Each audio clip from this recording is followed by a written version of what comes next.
ದುಡಿಸಿಕೊಳ್ತಾ ಇರುವಂತಹ ಒಂದು ಆರೋಪ ಕೇಳಿಬರ್ತಾ ಇದೆ. ಇಟ್ಟಿಗೆ ಬಟ್ಟಿ ಮಾಲೀಕ ಈರಪ್ಪ ಕುಂಬಾರ್ ವಿರುದ್ಧ ಗಂಭೀರ ಆರೋಪ ಕೇಳಿಬರ್ತಾ ಇದೆ. ಇಲಕಲ್ ತಹಶೀಲ್ದಾರ್ರಿಂದ ಒಡಿಸಾದ ಕಾರ್ಮಿಕರನ್ನ ರಕ್ಷಣೆ ಮಾಡಲಾಗಿದೆ. ತಹಶೀಲ್ದಾರ್ ಅಮರೇಶ್ ಪಮ್ಮಾರ್ ಅವರು 24 ಕಾರ್ಮಿಕರನ್ನ ರಕ್ಷಣೆ ಮಾಡಿದ್ದಾರೆ. ಸಂಕಲಾಪುರ ಗ್ರಾಮದ ಇಟ್ಟಿಗೆ ಭಟ್ಟಿಯಲ್ಲಿ ಕಾರ್ಮಿಕರು ದುಡಿತಾ ಇದ್ರು.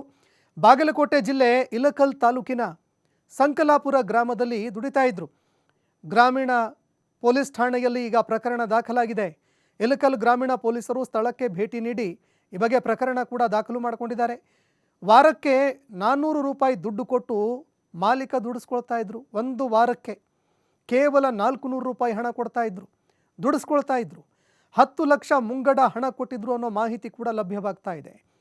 10 ಲಕ್ಷ ಮುಂಗಡ ಕೊಟ್ಟಿದ್ದಾರೆ, ಆದರೆ ವಾರಕ್ಕೆ ಕೊಡ್ತಾ ಇದ್ದಿದ್ದು ಕೇವಲ 400 ರೂಪಾಯಿ.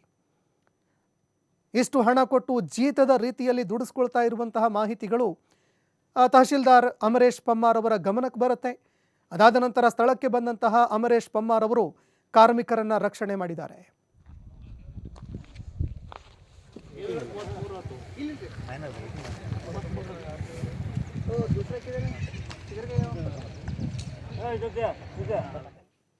ಈ ಬಗ್ಗೆ ಮತ್ತಷ್ಟು ಮಾಹಿತಿ ಕೊಡ್ತಾರೆ ಪ್ರತಿನಿಧಿ ಗುರು ಹಿರೇಮಠ್ ನೇರ ಸಂಪರ್ಕದಲ್ಲಿ ಜಾಯ್ನ್ ಆಗಿದ್ದಾರೆ.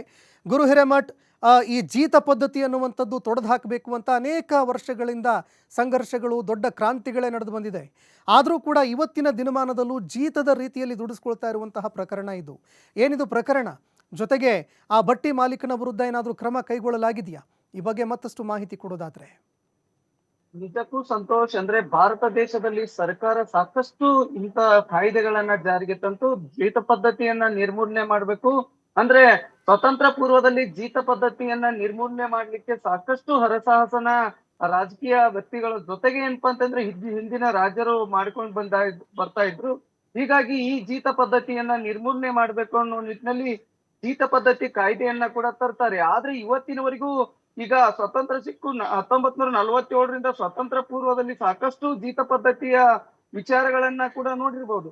ಅದಾದ ನಂತರ ಸ್ವತಂತ್ರ ಸಿಕ್ಕು ನಮಗೆ ಸಾಕಷ್ಟು ದಶಕಗಳ ಕಳೆದ್ರು ಕೂಡ ಇವತ್ತಿನವರೆಗೂ ಜೀತ ಪದ್ಧತಿ ಮುಂದುವರಿತಾ ಇದೆ. ಅಂದ್ರೆ ಸರ್ಕಾರ ಮಾಡ್ತಿರ್ತಕ್ಕಂತ ಕೆಲಸಗಳ ಒಂದು ವಿಚಾರವನ್ನ ನೋಡ್ಬೇಕಾಗತ್ತೆ. ಅಂದ್ರೆ ಬಾಗಲಕೋಟೆ ಜಿಲ್ಲೆಯಲ್ಲಿ ಇಟ್ಟಿಂಗಿ ಬೆಟ್ಟಿಂಗ್ಗಳ ಸಾಕಷ್ಟು ಇರೋದ್ರಿಂದಾಗಿ ಇಲ್ಲಿ ಒಡಿಶಾ ಮೂಲದ ಕಾರ್ಮಿಕರನ್ನು ಕಳೆದ 4-5 ತಿಂಗಳಿನಿಂದ ಸಾಕಷ್ಟು ರೀತಿ ಇವರನ್ನು ಕರೆದುಕೊಂಡು ಬರುವಂತ ಕೆಲಸಕ್ಕೂ ಕೂಡ ಮುಂದಾಗಿರುವಂತದ್ದು. ಅಂದ್ರೆ ಒಡಿಶಾ ಮೂಲದ ಒಂದು ಬ್ರೋಕರ್ನ ಹಿಡಿದುಕೊಂಡು ಬಂದು ಇಲ್ಲಿ ಜೀತ ಕೆಲಸಕ್ಕೆ ತಂದಿದ್ದಾರೆ ಅನ್ನುವಂತ ಮಾಹಿತಿಯನ್ನ ಸ್ಥಳೀಯರ ಒಂದು ಮಾಹಿತಿ ಮೇರೆಗೆ ಇಲ್ಕಲ್ ತಹಶೀಲ್ದಾರ್ ಅಮರೇಶ್ ಅವರು ಕೂಡಲೇ ಆ ಇಟ್ಟಿಗೆ ಬಟ್ಟಿಗೆ ಮಾಲೀಕರಿಗೆ ಭೇಟಿಯಾಗುವಂತ ಕೆಲಸ ಮಾಡ್ತಾರೆ. ಅಲ್ಲಿ ಖುದ್ದಾಗಿ ಅಲ್ಲಿ ಕಾರ್ಮಿಕರನ್ನ ರಕ್ಷಣೆ ಮಾಡುವಂತ ಕೆಲಸಕ್ಕೂ ಕೂಡ ಮುಂದಾಗ್ತಾರೆ.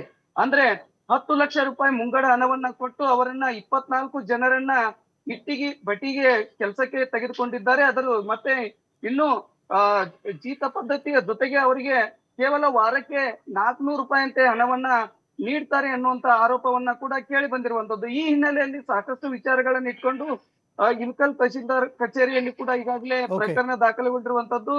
ಕಾರ್ಮಿಕ ಇಲಾಖೆ ಅಧಿಕಾರಿಗಳು ಖುದ್ದಾಗಿ ಭೇಟಿಯನ್ನ ಕೊಟ್ಟು ಆ ಕಚೇರಿಗೆ ಸಂಬಂಧಪಟ್ಟಂತೆ ಈರಪ್ಪ ಕಂಬಾರ್ ಅಂತಕ್ಕಂಥ ಇಟ್ಟಿಗೆ ಬಟ್ಟಿ ಮಾಲೀಕನ ಮೇಲೆ ಯಾವ ರೀತಿ ಕ್ರಮ ತೆಗೆದುಕೊಳ್ತಾರೆ ಅನ್ನೋದನ್ನ ಕಾದ್ ನೋಡ್ಬೇಕಾಗಿದೆ. ಸಂತೋಷ್, ಧನ್ಯವಾದಗಳು ಗುರು ಹಿರೇಮಠ್ ನಿಮ್ಮೆಲ್ಲ ಮಾಹಿತಿಗೆ.